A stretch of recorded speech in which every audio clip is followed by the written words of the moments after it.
À même pas 50 ans, elle a siégé près du tiers de sa vie au Conseil national. Cette année, elle en est la présidente, ainsi que de l'Assemblée fédérale, ce qui fait qu'elle n'a jamais aussi bien porté son surnom de Fée Clochette. J'ai le plaisir d'accueillir la première citoyenne du pays, Isabelle Moret, bonsoir. Bonsoir.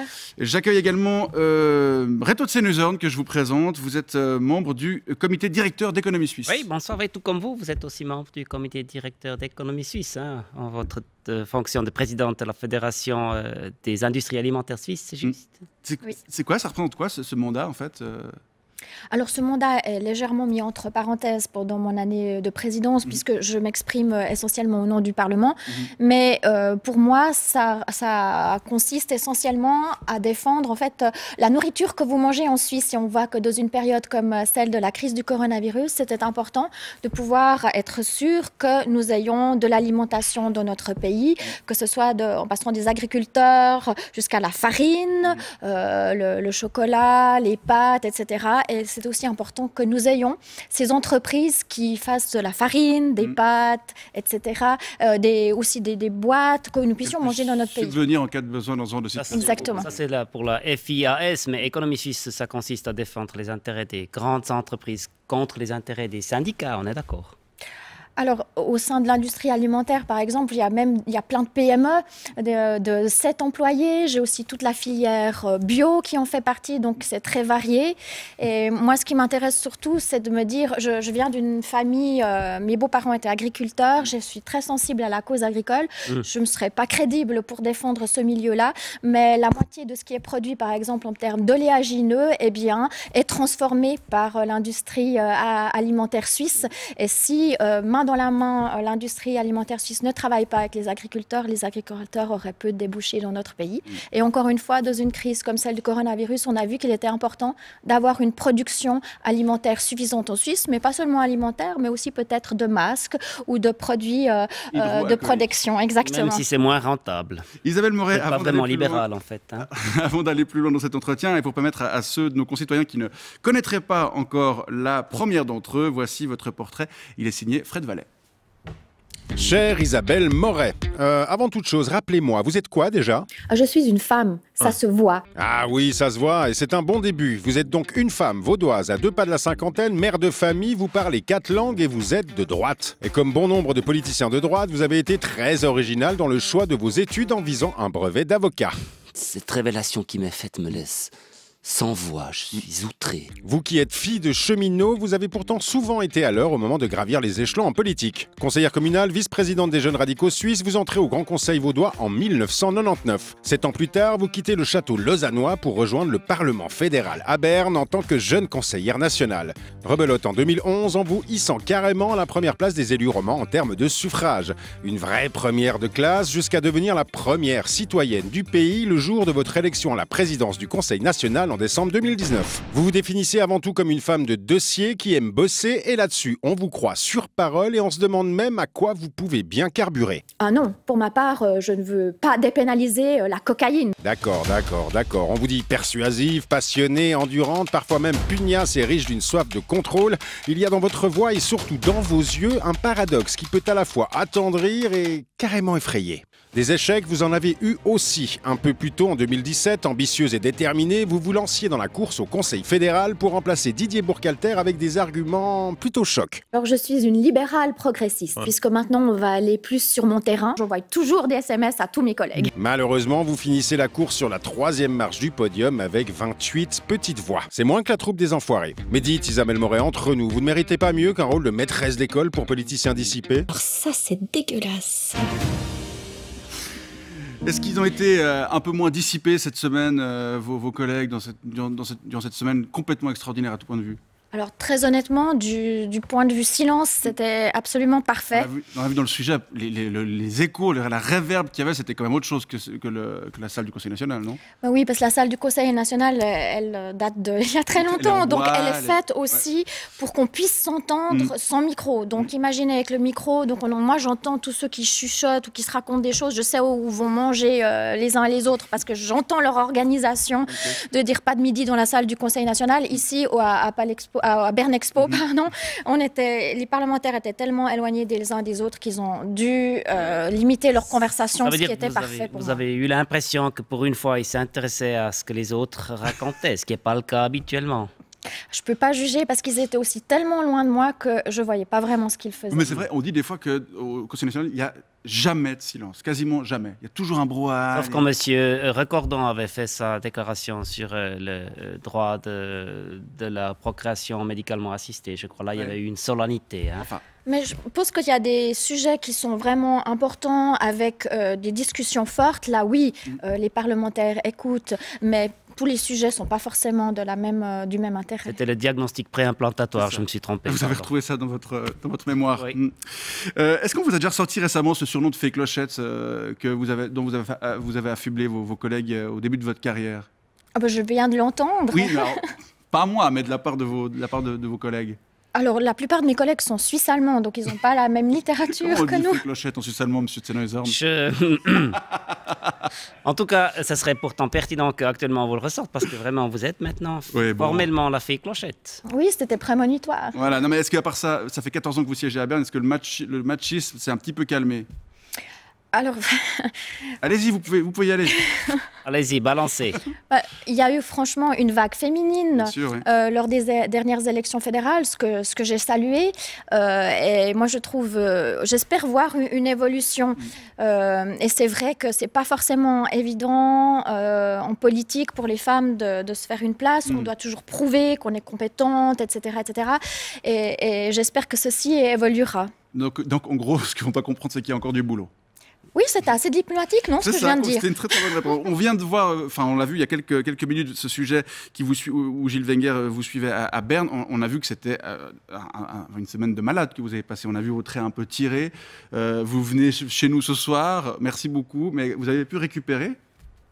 Alors oui, quand même, oui, c'est vrai que c'était une session exceptionnelle avec des horaires exceptionnels. Et vous dormez dans un bon hôtel? Oui, je dors bien partout.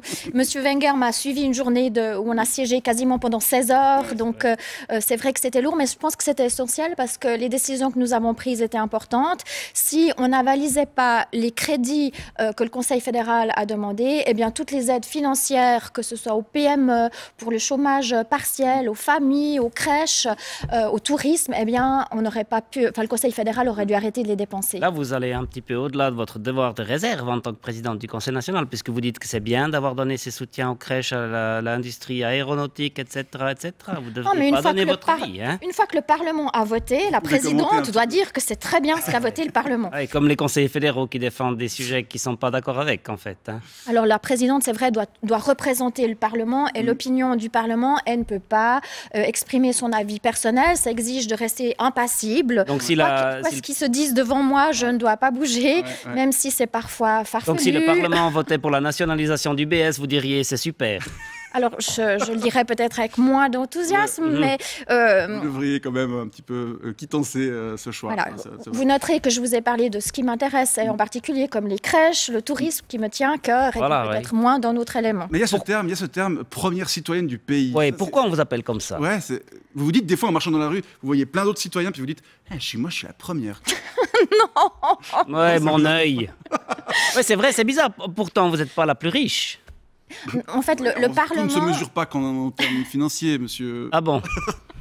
Le Parlement représente les citoyens et simplement la présidente de l'Assemblée fédérale, c'est-à-dire moi cette année, eh bien, c'est pour ça qu'on a ce titre. Qui est l'organe ça veut rien dire en gros, ça veut rien dire de spécial. Voilà, c'est juste parce que dans les articles de journaux, on ne peut pas toujours mettre le même terme, il faut bien trouver des synonymes. Les synonymes, c'est les journalistes qui ont la flemme. Toujours à propos du sujet diffusé tout à l'heure sur les coulisses de la session, c'est quoi cette manie que vous avez de vouloir toujours être à gauche de votre interlocuteur? Vous n'aimez pas votre profil droit? Parce que je m'appuie sur ma jambe droite et je bouge ma main droite comme ici. C'est comme ça que je suis plus à l'aise pour m'exprimer. Voilà. D'accord. Ça vous fait quoi d'être la présidente du premier conseil national de gauche de l'histoire? Oui, parce que c'est quand même votre chambre a accepté d'interdire la distribution des dividendes aux entreprises qui sont soutenues par la Confédération. Heureusement, le Conseil des États vous a remis dans le droit chemin. C'est une décision de gauche. Le Parlement, en fait, garde une majorité, en tout cas sur le papier, à droite. Il est là pour débattre. Et puis, sur des thématiques comme ça, quand on voit les personnes, par exemple, on a vu ces images à Genève, mais c'est aussi le cas de la soupe populaire à Lausanne, qui sont dans des situations extrêmement difficiles pendant cette crise sanitaire qui est devenue une crise économique et sociale. On oublie ses valeurs. Il faut se souvenir qu'on doit aussi avoir un élan de solidarité et de respect. Donc c'est pour ça que ce débat était un débat important aussi au sein du Conseil national. Ce pays est foutu, je crois. Ce profond désaccord rapidement entre les deux chambres sur la question des dividendes, ça vous a surpris ou pas vraiment? Non, il y a souvent des désaccords entre les deux chambres. Il faut que ça fight un peu. C'est pour ça qu'on a deux chambres. Il y a une chambre qui représente la population, puisque c'est proportionnel à la population des cantons, qui a peut-être aussi d'autres sensibilités. Puis une chambre qui représente les cantons. Et donc les petits cantons plus conservateurs ont, par la force des choses, plus de poids que dans la chambre du Conseil national. Et puis la moyenne d'âge est aussi un petit peu plus élevée du côté du Conseil des États. Un peu plus conscient des réalités économiques. Vous avez la responsabilité propre. Absolument, oui, moi j'assume. Oui. Je voulais vous demander, vous avez vous-même beaucoup perdu avec cette crise. Vous avez dû demander des APG? Moi, personnellement, oui. Non. Moi, j'ai travaillé beaucoup, donc non, je n'ai pas eu besoin. J'ai plutôt fait effectivement des heures supplémentaires, mais c'était mon rôle et ma responsabilité que le Parlement puisse continuer à siéger, puisse continuer à travailler. Vous faites ça full-time?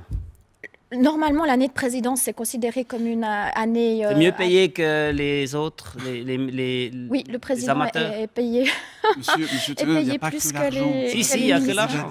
Si. Vous, d'ailleurs, vous avez perdu beaucoup d'argent durant cette période? Non, moi, ça va. Vous savez, je vis surtout de mes dividendes. C'est pour ça que ça m'intéresse. Ouais. Et puis aussi de mes plus-values boursières. Et j'ai eu du flair. J'ai vendu toutes mes actions le 21 février, quand ça a commencé à sentir le roussi. Et puis, j'ai tout réinvesti. C'était à partir du 13 mars, quand c'était au plus bas. J'ai racheté des actions Netflix, PayPal, Zoom et Amazon. Oui. La crise, c'est l'occasion de faire des bonnes affaires. Vous, Isabelle Moret, vous boursicotez un peu? Non, pas du tout. Pas du tout. Mais pas parce que vous n'avez pas envie, parce que... Est-ce que vous êtes vraiment de droit? Il faut avoir de l'argent à placer, ce que je n'ai pas forcément. Mais qu'est-ce que vous faites au PLR avec cette veste? En plus, la couleur rouge. La couleur de la Suisse, le rouge et le blanc. Et voilà, ça va, oui. vous avez un joli teint quand même, vous n'êtes pas si blanche que ça. Comment vous voyez les personnes qui profitent de cette crise? À la bourse, dans les secteurs de la pharma, de l'e-commerce, de la confection de masques, qu'on essaie de vendre très cher. L'opportunisme, c'est avoir du flair. Oui. Bon, pour moi, l'essentiel, c'est de se dire, pour notre pays qui est un pays d'innovation, maintenant on va beaucoup parler de relance économique, c'est aussi l'occasion de se dire, c'est une opportunité, on a des grandes écoles, on est un pays qui est innovant, c'est aussi une chance de se dire on peut investir dans l'avenir. Développer un vaccin qu'on pourra vendre très cher dans les pays du Sud, par exemple. Mais sauver plein de personnes, surtout avec un vaccin, et de se dire peut-être on a un peu oublié le réchauffement climatique, par exemple, en cette période, mais en fait il n'a pas disparu. Et bien dans le cadre d'un plan de relance, on peut par exemple imaginer investir dans l'avenir avec des techniques plus écologiques, écologistes. On parle de montant, cette semaine de session extraordinaire a coûté 3,4 millions de francs, là, on l'a entendu passablement dans les informations. Est-ce que ça valait vraiment la peine? Oui, c'était nécessaire parce que si le Parlement ne pouvait pas débloquer les crédits du Conseil fédéral, eh bien, par exemple, les personnes qui sont au chômage partiel n'auraient pas pu recevoir leurs indemnités. Et le chômage partiel, c'est important, ça permet de ne pas perdre son travail. Et surtout, lorsqu'on est en chômage partiel par rapport au fait de ne pas être licencié, eh bien, les cotisations salariales sont toujours payées. Ça veut dire en clair que l'employé continue à avoir son deuxième pilier qui est toujours payé. Donc, il aura une retraite. Il ne sera pas pénalisé par le coronavirus au moment de sa retraite. On ne peut pas faire ça par Skype? Il n'y a pas d'autres moyens un peu plus légers? Alors, la Constitution prévoit que les parlementaires se réunissent physiquement, donc on devait être ensemble. Et la loi qui prévoit que ce soit à Berne, donc effectivement, il fallait se réunir pour changer la loi, pour pouvoir décider de siéger ailleurs. Mais vous savez, la Confédération a claqué 57 milliards, alors on n'est pas à 3 millions près. Hein. Même s'il faut quand même dire que ces 57 milliards, c'est surtout des prêts. Hein. On compte que la majorité va être remboursée. Finalement, c'est beaucoup moins qui a été dépensé. Vous savez combien ça va coûter, in fine, environ? Voilà, c'est ce que la Confédération a accepté de dépenser, mais je crois que les plus grandes pertes, le trou, c'est cette crise économique. Ah, ça, c'est sûr. Voilà pourquoi c'est important maintenant de parler de relance, de s'assurer que les jeunes puissent trouver un apprentissage, puis qu'ils puissent avoir un travail, qu'il n'y ait pas de chômage qui continue. On va aussi bientôt discuter à la session de juin de la question de la rente pont. Pour les seniors, ce sera un sujet qui sera aussi crucial en ces périodes période de crise économique. Mais tout ça, ça représente beaucoup d'argent. Vous, en tant que PLR, vous n'êtes pas très fan de la dette. Vous pensez que la Suisse va devoir quand même mener une politique d'austérité ces 10, 20, 50 prochaines années? Mais si on a eu un système de frein à l'endettement, c'est-à-dire pour ne pas trop dépenser quand ça n'était pas nécessaire, c'était justement pour avoir les moyens financiers. Parce qu'on savait qu'il y aurait un virus. Mais il y a toujours des crises. Il y a toujours des couilles. Il y a toujours des crises. La pandémie n'était pas prévue, ce virus n'était pas prévu, mais il y a toujours des crises. Et l'important, c'est que l'État puisse intervenir lorsqu'il y a une crise. Et heureusement, notre situation financière fait que l'État peut jouer son rôle. Encore des paroles de socialistes. Mais vous savez, la dette... Non, pas du tout.